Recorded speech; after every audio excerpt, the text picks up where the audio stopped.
నేను రాసినటువంటి పుస్తకం సత్య మార్గం.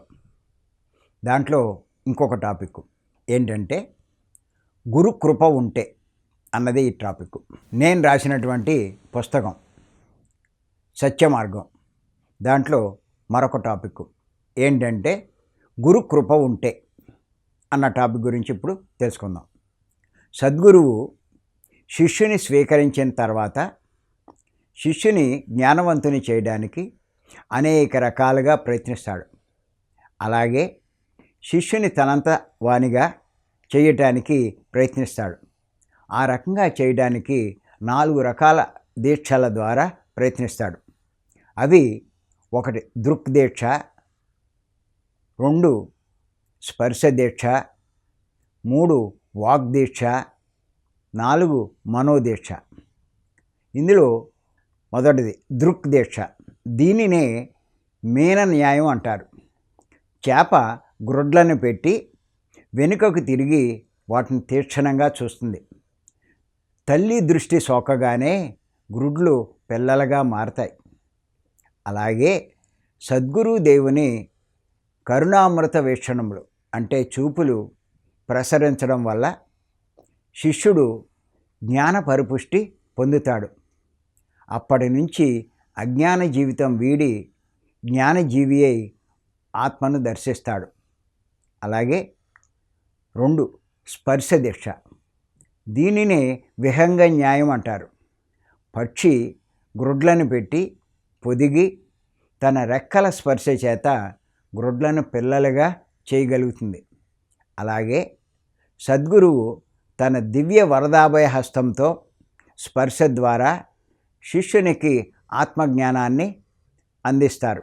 అలాగే మన పత్రిగారు కూడా అందరికీ శేఖాణిస్తూ ఉంటారు. అలాగే వాగ్దీక్ష.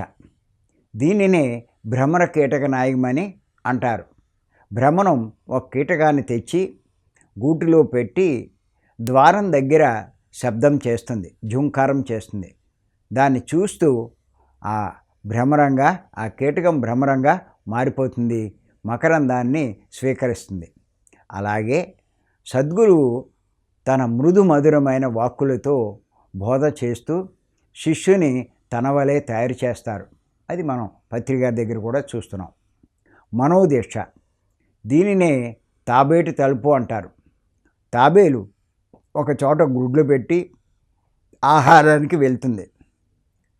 మేఘాలు ఉరుముల శబ్దం వినగానే తాబేలు పలానా చోట నేను గుడ్లు పెట్టాను, ఈ ఉరుము శబ్దానికి ఆ గుడ్లు పిల్లలు కావాలని సంకల్పిస్తుంది. ఆ సంకల్ప బలంతో ఆ గుడ్లు పిల్లలుగా తయారవుతాయి. అలాగే శిష్యుడు ఎక్కడ ఉన్నా అతను చెప్పిన విద్యను శ్రద్ధగా ఆచరిస్తూ ఉంటాడు, చాలా దీక్షగా ఆచరిస్తూ ఉంటాడు. అతడు పరబ్రహ్మ జ్ఞానం పొందటానికి అర్హుడు, అతడు త్వరగా పరమార్థాన్ని పొందగలడు అని ఆ గురువు సంకల్పిస్తాడు. ఆ దివ్య సంకల్ప బలంతో శిష్యుడు అభివృద్ధి పొంది పరమార్థం పొందుతాడు. ఇది మనం పత్రిక దగ్గర కూడా చూస్తున్నాం. సూర్యకిరణాలు సోకగానే పద్మాలు వికసించినట్లు గురుదేవుని కరుణ సోకగానే వేదాలు ఉపనిషద్ జ్ఞాన విషయాలు సొదలు శిష్యునికి అందుతాయి.